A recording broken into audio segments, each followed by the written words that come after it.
Welcome to the Savvy Dentist podcast with Dr. Jesse Green, the show where great dentistry meets great business. Listen in each week as we bring you an inspiring person who will share their story, ideas and business techniques to help you create a practice and a life you love. And now introducing your host, Dr. Jesse Green.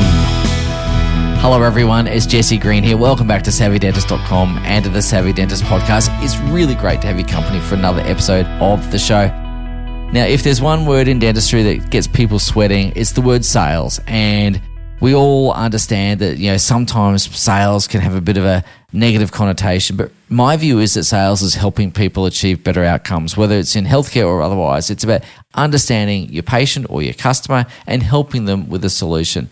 And so in dentistry, we use other words like case acceptance or case presentation to try not to use the word sales. But here's my thinking. If it walks like a duck, if it talks like a duck, it's a duck. So in this conversation today, we're going to be talking all about sales. And my guest today is an absolute legend in the sales space. I'm talking to Abbie White today, and Abbie has facilitated over $500 million in sales. She's delivered over 2,000% in ROI on lead generation campaigns.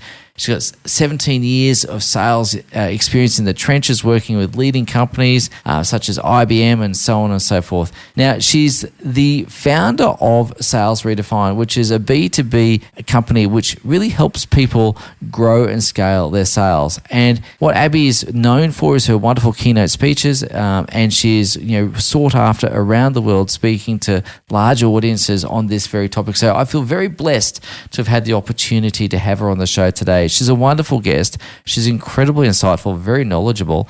And I'd really encourage you to have a pen and paper handy, because there's a couple of things that Abbie shares in this episode that absolute write it downers. And you're going to want to have this pen and paper handy. I really mean it.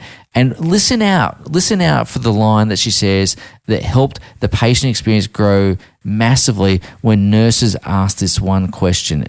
Make sure you tune in for that, because I guarantee if you use that in your practice, it's going to absolutely grow your practice massively. So Abbie can be found at abbiewhite.com.au, or you can find her YouTube on Sales Redefined. And of course, if you look on LinkedIn and the other socials as well, you'll find Abbie around the place. I'd really encourage you to find her resources, to read them, to study them, and to engage with them. She's a tremendous guest, and I really hope you enjoy this episode as much as I enjoyed recording it for you. So here she is. Abbie White, thank you so much for joining us here on the Savvy Dentist podcast. How's things with you today? Good, thank you. Thank you for having me. Very, very excited to dive into this conversation. I'm really excited as well, and I can't wait to talk to you, because you've got a really wonderful following and highly regarded in the world of sales. You've helped people from all different sorts of businesses and industries, reimagine their sales processes and so on. And sometimes when we talk about sales in healthcare, it is a bit of a loaded word. And I know you've had lots of experience dealing with all manner of different healthcare professions. And I wanted to talk to you about what sales really is, and why do we kind of get hung up on this word, and what is it really? Yeah, it's so interesting. I completely agree with you. Part of why I called the business when I started it Sales Redefined was I wanted to redefine that perception of sales, but also what we were doing in sales. I think that it's fascinating that even in the year 2024, we still associate sales with a dirty word, used car salesman, and what I believe is sort of quite outdated and cliche. Don't get me wrong. We've all seen that behavior. It exists. Same as any profession, you got good behavior, bad behavior.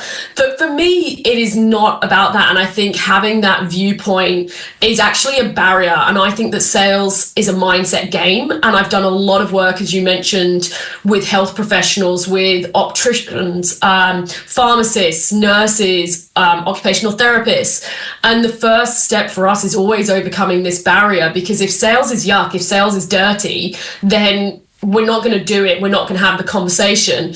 And probably the most powerful way to kind of explain what I think it is actually just a really quick story of, I work with a dietitian, and she had a membership program and she wasn't selling it. And she said, well, I'm a health professional and I don't want to come across salesy. I'm in a position of trust. I don't want to have that conversation. So I said, okay, tell me about your membership. If I joined your membership, what health problems have I got? What would I expect out of it? Tell me the outcome I would get.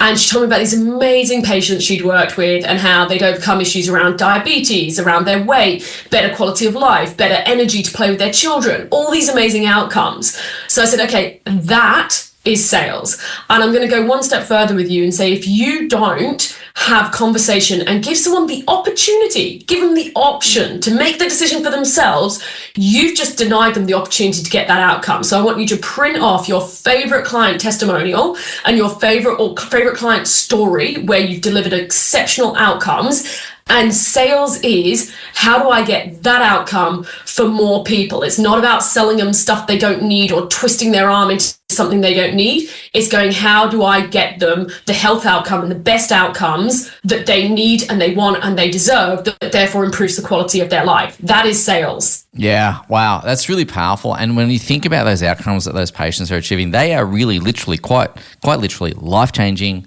life-altering outcomes that this dietitian is able to provide her patients and her members. And it's not dissimilar in dentistry as well. We have people that come in all the time with either an inability to enjoy their food, an inability to feel confident socially, all the emotional stuff that goes with that. And yet, in spite of the opportunity to have life-changing moments with our own patients, we also sit on our hands and we also think we can't do that because it's in a position of trust. Another thing that's really interesting that I hear dentists say a lot, and I'd love your perspective on this, is I just give them all the options and then I let them choose. It's almost like, here's your menu.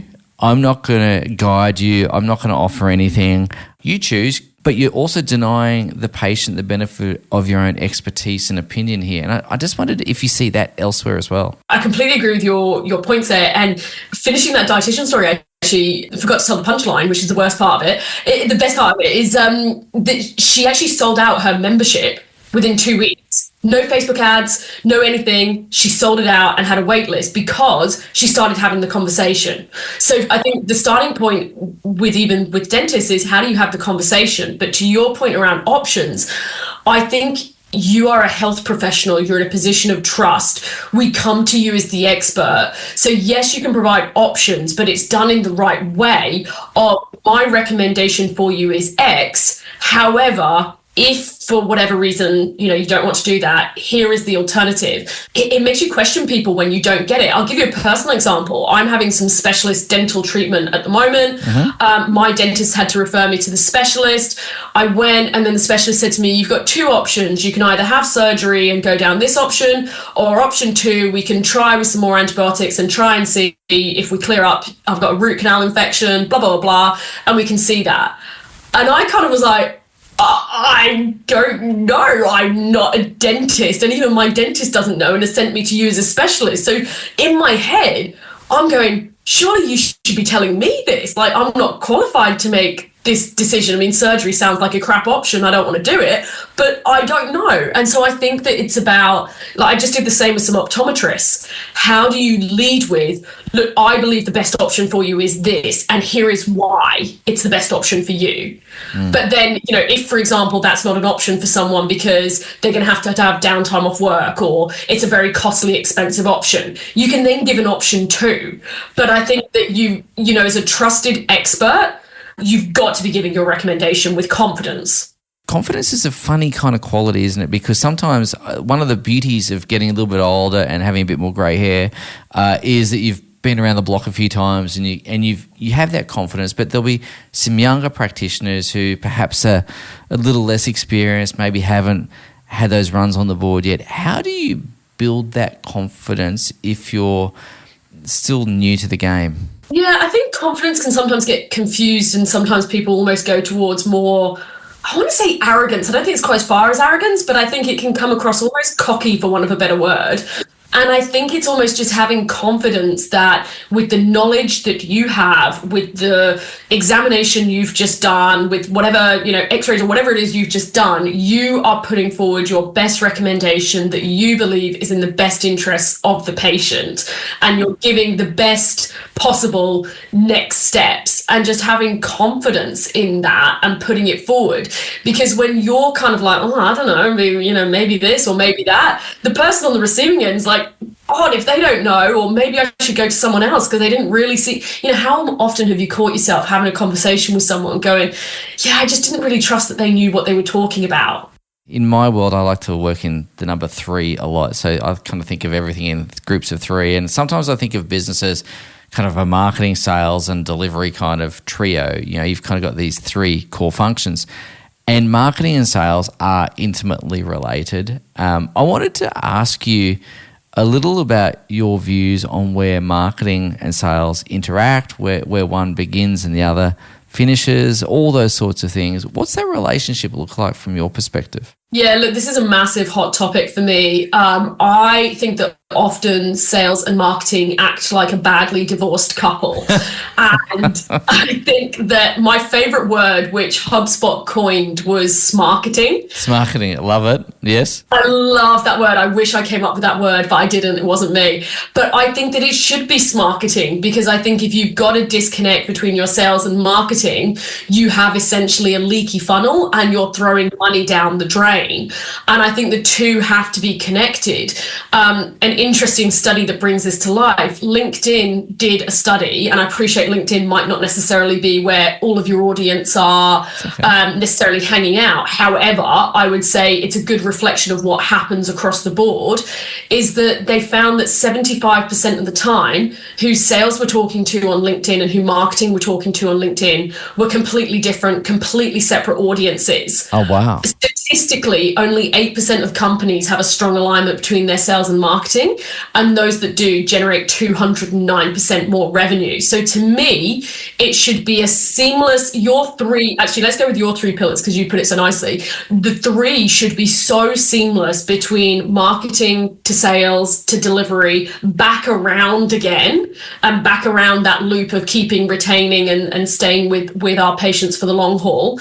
That should be seamless. And I think that often people think about them separately. So might think about, what am I doing on my Facebook or my Instagram or my email, and not thinking about, is that a stepping stone? Like, I think sales is dating.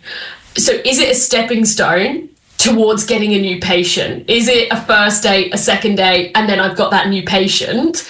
And if it's not, then where's the breakdown? And I'll give you one sort of quick example on this. I worked with some lawyers and they were getting loads of leads, but it was all the wrong quality leads. And they were getting a lot of, they did immigration, topic very close to my heart as a Brit, and they were getting a lot of student visas and things like that. And when we looked at their marketing, they had words in there like affordable. And so they were attracting student visas, not some of the business visas that they wanted. So we made some tweaks in the marketing end of going, who are we attracting?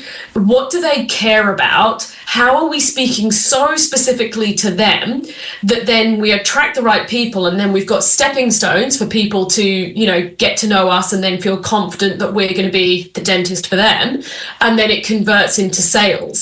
And I think if you think of them too disparately as like, oh, well, that's just our Instagram, or that's our Facebook, or that's whatever, then the amount of money that is spent on marketing that never delivers an ROI makes me want to cry. Yeah.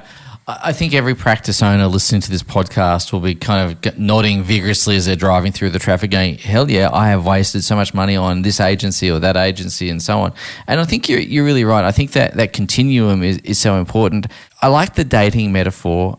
One of the things that I see marketing as doing is kind of getting people to express interest. Not necessarily, I want to marry you, to use your dating metaphor, but I'm interested in having a cup of coffee with you. I'm interested in finding out more about you, or I'm interested in finding out more about this particular service, or whatever it happens to be. And then the sales process is obviously, continue that conversation and get the deal across the line. Where sales commonly break down, let's assume the marketing and the sales is coherent, and let's assume that the marketing department, even though we don't want to keep them in silos, but let's assume our marketing has done the job it's meant to do. Where do sales often break down? Oh my gosh. So apart from attracting the wrong audience, which was the first, the biggest one in my opinion, I'm curious to see what you see, but my lens, follow-up. Yeah. The money's in the follow-up, right? You know, the whole cheesy expression, the fortune's in the follow-up. And I'll give you an example. We get our clients to do follow-up Friday. So in your world, this could be every Friday, I'm going to follow up on a patient who cancelled an appointment and didn't reschedule, a patient who's due a checkup but they've not booked in yet, a patient who's like me, who's due for the second part of a treatment and then has started stalling and putting it off and hiding, you know, all those kind of things that I do. You follow that up every single Friday. We've had people have their highest days on record in terms of sales. We've had people have their highest bookings. We recently did this with recruiters and they had a highest month on record in what is quite a challenging, difficult climate for them right now. We've done it with nurses who are in sort of the cosmeceuticals game, and they've again followed up with patients, appointments, bookings. I had a free consult and a free consult appointment, and I didn't then go and book in. I thought about having my teeth whitened. We had a conversation about it. I was going to go away and think about having my teeth whitened, but I didn't come back.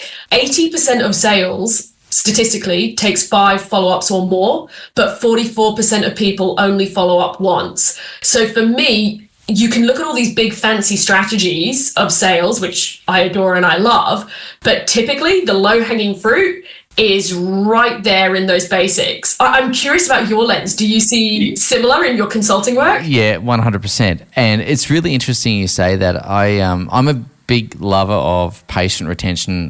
Behind me is this book that I wrote, and one of the things we talk about is the leaks that occur in a practice, and the follow-up piece is perhaps one of the biggest, if not the biggest, leaks that we see. So I'm in absolute agreement with you around that. It's fascinating and interesting to see that the people that dedicate their time and energy to that follow-up, to managing that database, the ROI on that is insane.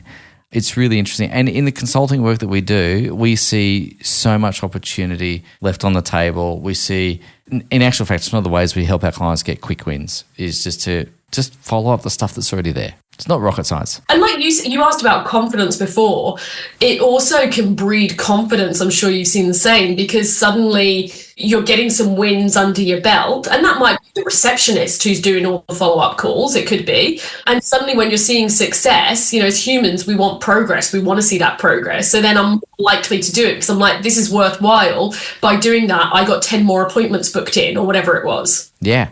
For everyone listening, please go back and have a listen to what Abbie's has shared with you, because it's absolutely true and it works in every industry, especially in ours.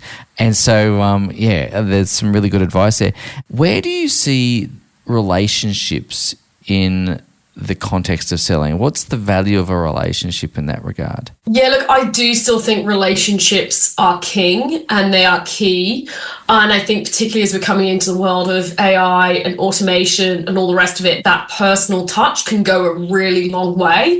So for example, my dentist recently, I had some major work done and he phoned me the next day to go, how are you feeling? Are you okay? Now, he's a very busy guy. He could have got the receptionist to call me, or they could have shot me an automated email, but he personally called and said, are you okay? How you doing?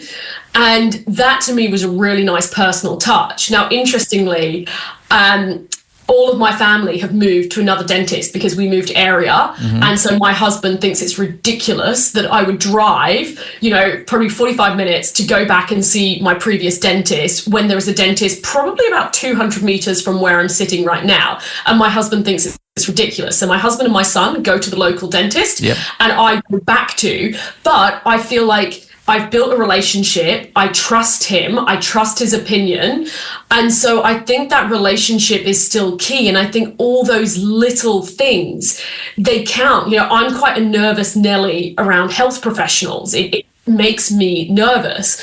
And so because he knows that, and he's this funny Irish guy and we have a load of banter, he knows that I'll ease up and I'll relax, which will make his job easier when he starts cracking a few jokes and we lean into, my British humor and his Irish humor. So I think the relationship is really key. And that kind of also comes full circle to some of your other points there, that to me, if I have a conversation with him about, hey, I'm thinking of having my teeth whitened, I kind of want him to remember that. And the next time he sees me, go, hey, Abbie, you were talking about that last time because you felt a bit self-conscious about, some of whatever it is. Have you thought about that anymore? And then it's like, God, he remembered that conversation. And I think that's where it's changing sales to relationships. That's what I think. But I'm curious because you're in this world every single day. What are you seeing? Well, I think at the end of the day, there's a person on the end of the teeth.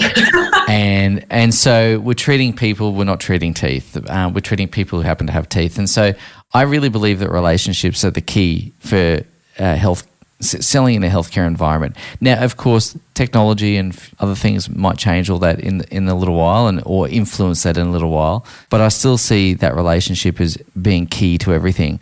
And I guess the question I wanted to, throw back to you is how to build relationships strategically without feeling like you're being manipulative, without feeling like there's this ulterior motive. How do you genuinely create a relationship that is going to lead to a sale? Yeah, it's very interesting. I personally quite like things like disc profiling and understanding different characters and different behavioral styles. I'm an I in the disc profile for those of your listeners who are familiar.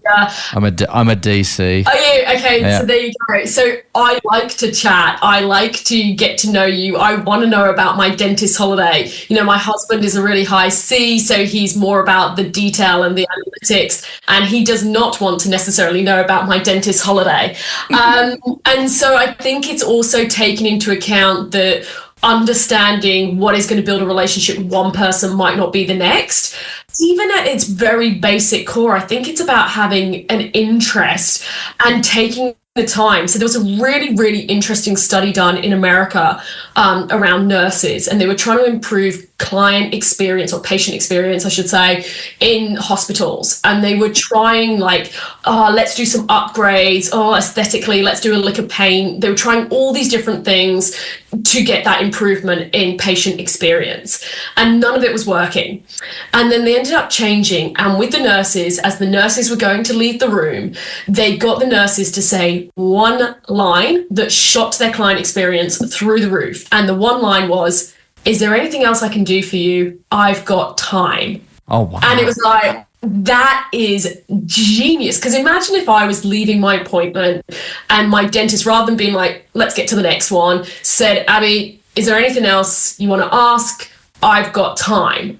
I might then go, yeah, we keep on talking about that teeth whitening, but I've not done it. What's making me nervous is this, and this. What do you think? And imagine, even run it as an experiment. So if you look at that in terms of the context of your point about relationships, it doesn't have to be big. It doesn't have to be massive. It can be that one line, that one sentence, that one question is actually building a better relationship because I'm showing and expressing an interest in you, but also you're the only person in my world right now that I care about.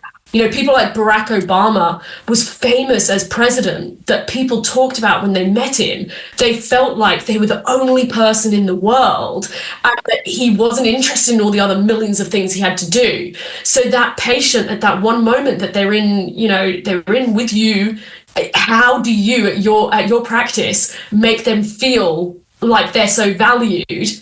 That to me is also part of the relationship because the conversation that would come from that one question would be incredible. That's an incredible question. It's a really great question. And the thing, there's several parts to that line, but I love the I've got time piece because how many times do you go through your day from one customer experience to another? It could be at the local coffee shop or it could be elsewhere, whatever it is. But sometimes it always feels really hurried and it feels like you're shuffled off the queue so they can get to the next person. And for someone to actually slow down and say, I've got time is absolutely a gift. And what a wonderful, wonderful line. It's brilliant. And the reality is the nurses are probably like, I don't have time. I know, exactly. They're probably like, I hate you for this. I don't. But it's giving other people the feeling.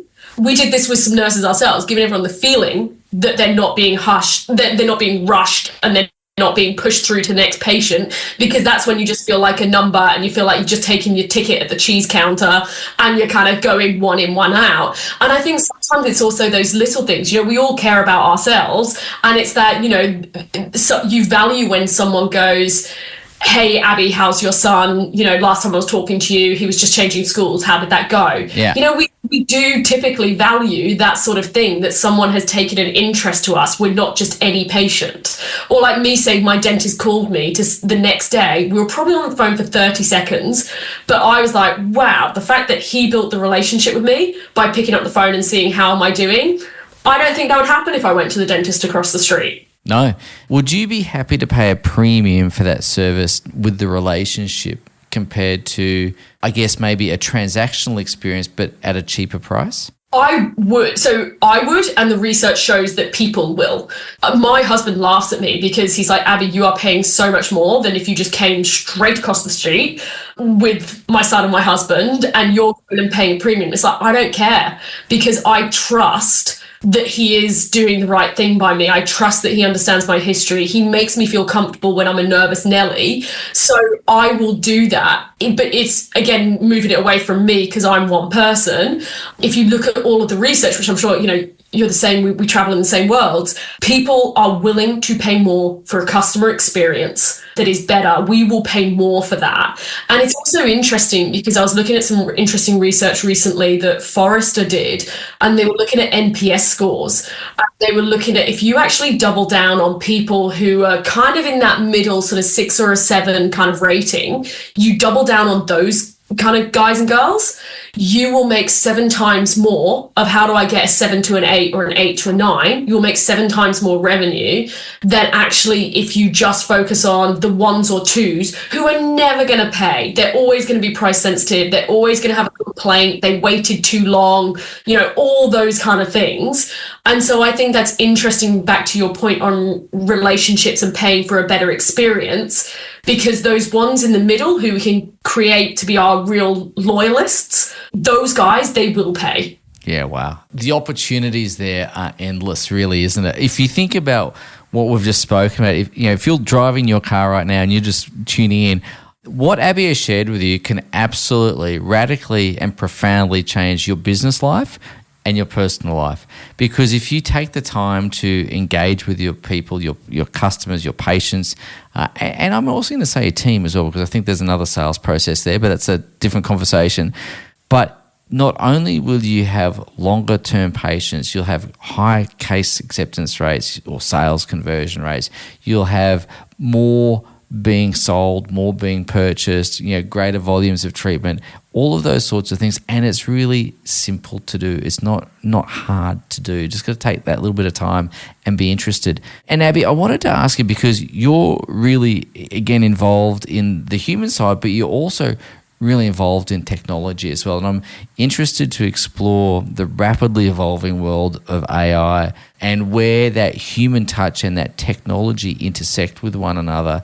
And what does the future of sales look like when we've got all this tech coming down the turnpike as well? It is such an interesting balance right now. And I think all of us, including myself, are trying to figure it out and keep up to date. I mean, every day I'm reading or learning about something new and I'm going, oh my gosh, like it's becoming a full-time job trying to stay up to date.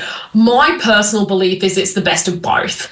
So I think, how do you have the best of the human interactions, the personal experiences, the relationships, the building the trust, all the stuff we just talked about, but how do you also couple that with the best of digital and technology? I think if you go 100% down technology, and I can't speak to someone for love nor money and just let me speak to a human being, it's an extremely frustrating experience. And some people, might not like, I was talking to my mother-in-law about this, who's, in her late 70s. She doesn't want that. And so, you've got to have that. But then on the flip side, you look at where we're at right now, all of us expect that if I go on your website, I can instantly book an appointment. I can self-serve and change my appointment. I can go on a chatbot and have a conversation with a decent AI-based chatbot. All of those expectations are now becoming here and now. And you look at that as consumers, consumers, as people, our expectations are off the charts. Salesforce just released a study of 5,000 sellers, and I appreciate this is a sales example, but I think it's true of everything. Out of 5,000 sellers, and this was released probably about 3 weeks ago now, they found the number one challenge on sales was dealing with increasing customer demands. We expect now that we would get an instant response. How many times have you sent an email and you go and see if they've replied straight away? We expect, I do it all the time. I'm guilty. How often do you get frustrated if someone doesn't pick up the phone straight away, or you get through to a voicemail? We expect now that we can have self-serve when we want, how we want, 24/7. We now, over 70% of consumers expect a real-time response. And so I think the magic for me is, how do you blend the two? Where is it appropriate to have self-serve, book your appointment, reschedule your appointment? Like, I'm now frustrated if I cannot, when I realize at 10 o'clock at night, I need to change my appointment. I'm frustrated if I can't self-serve and do that. So I think the technology there has to exist, but it's right time, right place. I don't think you can automate everything. I interviewed HubSpot recently, and HubSpot had some data that 1/3 of Australians, 1/3, are prepared to walk away from a business that they love or a brand that they love because they feel like they're being spammed. So I feel like where you then go, there's good automation for me, which is cool. I can self-serve, get how and what I want when I want. There's bad automation for me, which is just not personalized, dear patient, and just zero value automated crap that is just filling up my inbox and I'm going to delete it. Yeah. And then I think the advance on that is AI, which is, I'm interested in, how as a small business do I use AI as an extension of my team that is extremely cost effective? So I have saved, in my business, I've saved over 6 figures in the past 12 months by leveraging AI. And so I'm going, where is there a time and a place that I am human touch, Abbie's doing it, or one of my team's doing it, or where does it be AI? And therefore that's the right thing that saves me money, but can also help me do more. So I'm now playing with AI agents to go, can I have an AI agent for social? Can I have an AI agent for copy? Can I have an AI agent to help me around my website? And I think some of it's not there yet, but I think you've got to start learning and playing and, starting to understand it, because it's coming. You're absolutely right. It reminds me of years. I'm old enough to remember when computers were first introduced. I'm a bit older than you, Abbie, by some margin, I'd imagine. But I remember when computers first came along, it was the early adopters who were playing with the Commodore 64 and all those sorts of things that really were the early adopters then into the DOS programs and then early versions of Windows and other things, who really kind of were able to move with that. But for people who kind of missed some of those early entrees, it became quite a jump to then learn a lot all in a short space of time. So I think the point I'm trying to make is, I think having a look around and having a play and having a try and just exploring that and being curious about that, I think is going to be really useful, because like you, I think that is the way of the future. And I think that the technology, we're talking off air that, I made the joke that, in 5 years, everything is going to be different. And then I followed up and I said, but there's probably more like 5 months than 5 years. And I think that's kind of the timeframes we're talking about, right? I think you're 100% right. Everything that I'm reading, learning, absorbing is within the next 12 months. It's a massive change. Now, don't get me wrong, I come from an IT background. I'm ex-IBM. So I'm more au fait than some. I'm not a deep technical expert by any stretch, but I'm more au fait than some. But I still find this very overwhelming. Like I was saying to you off air, I was listening to an interview with the ex-CEO of Google, and I had to keep pausing it to Google and go, what the hell is this guy talking about? Because I just cannot wrap my head around this. And I find it overwhelming, and I feel nervous that I'm going to get left behind. So the way I personally approach it is I go, what is one thing I can read this week, or a podcast I can listen to, or an interview I can listen to try and understand what's going on? What is in my team? What is one AI tool or one tool we can play with this week? And when we have our weekly team meeting, we regroup and go, what did you think? And some of the team will go, it was terrible. It was awful. Okay, cool. So we're embracing this culture of learning and testing and playing. And Adam Grant, the organizational psychologist who wrote Hidden Potential and Think Again, he talks about how can you think like a scientist. A scientist has a hypothesis. They run an experiment. They look for the indicators that it's working or it's not. And I think that's what, I think we all have to be doing. Companies are now introducing head of failure. Because what they have found is the biggest risk in business is we get complacent without meaning to, doing what we've already always done because we've been successful, and suddenly we start getting left behind. So how can we even just say, right, this month we're going to test one tool that we think could help the digital experience and the digital journey and progression of our business.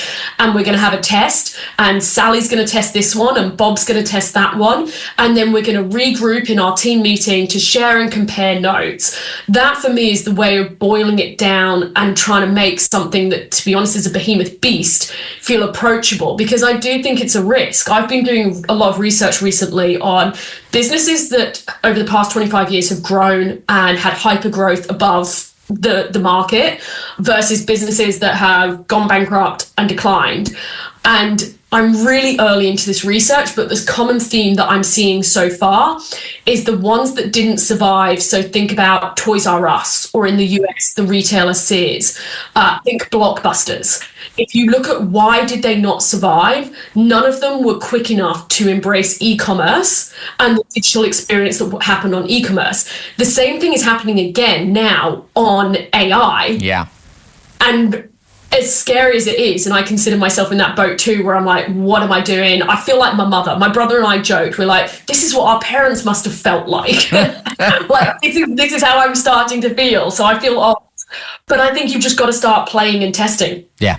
Yeah, I love it. I think that's fantastic. Abbie, coming back to our sales topic for a second, what I really wanted to ask you as we begin to wrap up our conversation, firstly, thank you. You've been incredibly generous and really knowledgeable, and also being able to look at that combination of the humanness of the relationship and then pivot so elegantly into tech and what the future holds for us there.